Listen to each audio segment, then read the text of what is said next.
The Radio Wammo Breakfast. Game junkie, Gerard Campbell.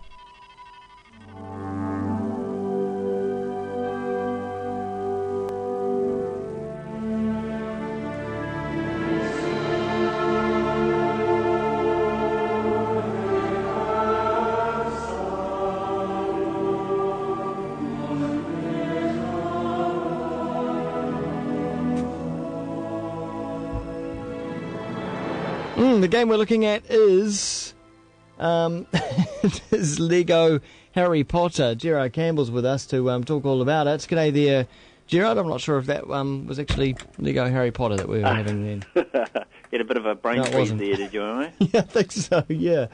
I do have some Lego Harry Potter for those watching the live video stream. They will be able to check that out in just a second. So, another in the Lego series, another in the Harry Potter series. I mean, what is it? I mean, look, I love the Lego series. I mean, they started out, I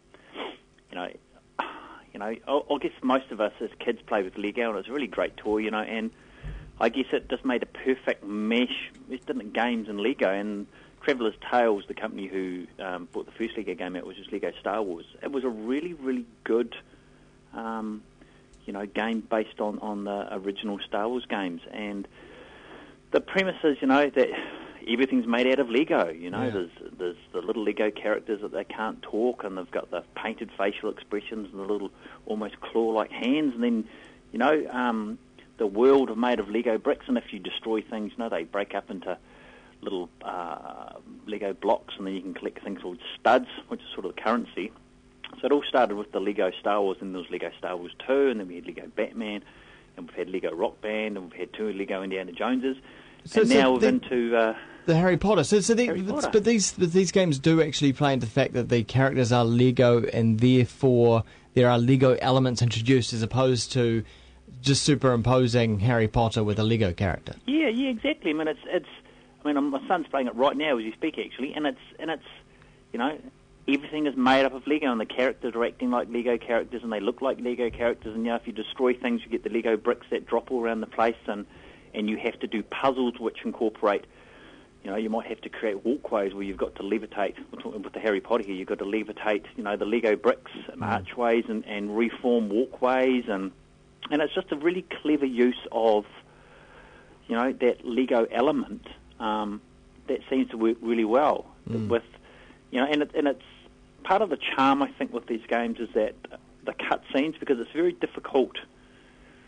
And with most cutscenes in games, you've got dialogue. Your characters can speak. With the Lego ones, they don't. So they've got to use a lot of facial expressions and sort of comical gestures. And it is really, really pulled off well. And I mean, they are essentially geared for children. I mean, they're children's games. Okay. But I think you'd be hard pressed to find an adult who hasn't picked one up who actually doesn't enjoy it, because I think it's such a delight, to play, especially the Star Wars ones too. And I think the Harry Potter one too, we've been playing a lot of co-op. And the co-op is really good because there are a lot of sections in the game that you will need 2 players to solve certain puzzles. Well, I suppose as adults also we've had, most adults have had some kind of history with Lego or building blocks. Yes, they have, yeah. So it's like revisiting childhood. It is, and I mean, and it is. It's exactly visiting childhood, and it's like that. I remember as a kid playing with Lego and having great fun with that, and I think, now it's just that perfect melding of, 2 great pastimes, video games and Legos. I mean, that's an instant win, isn't it? Having those 2 things together, but. When the first Lego games came out, I was probably a bit sceptical. I didn't think they would take off as well as they did. And they have, they've all tended to follow the same formula. And like the Harry Potter, Lego Harry Potter out at the moment covers years 1 to 4 of Harry's life. So, I mean, it's the movies like Philosopher's Stone, The Chamber of Secrets, The Prisoner of Azkaban, and The Goblet of Fire. So you're going through scenes of the movies and having to defeat, characters from those movies. But they're just extremely well done and just really, really a lot of fun. And, really good for parents too, if looking for games for their kids, I was going to say that because for some younger kids, the original Harry Potter movies, there's some pretty scary stuff in there. But if you're buying them the Lego version, then as a parent that it's not going to be too full on. Yeah, exactly. I mean, it's not going to. There are scenes from the movies, but they're done in such a comical way. in such a light-hearted way that, because you're right, because, some of the scenes in the Harry Potter movies were pretty horrifying for some really younger kids. But I think with that combination of the Lego, it sort of added, I guess, a sort of a humorous and sort of a really sort of cutesy factor to it, which sort of takes away some of those more sort of darker elements, I guess. Okay, well, it's out on multi-platforms? It's out on PS3, Wii, Xbox 360, Nintendo DS, PC, and the PSP as well. Wow.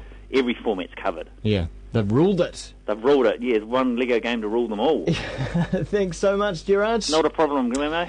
Check out more Gerard Campbell, Game Junkie NZ at the Stuff blog, stuff.co.nz under the technology section. Also Game Junkie NZ on Twitter as well.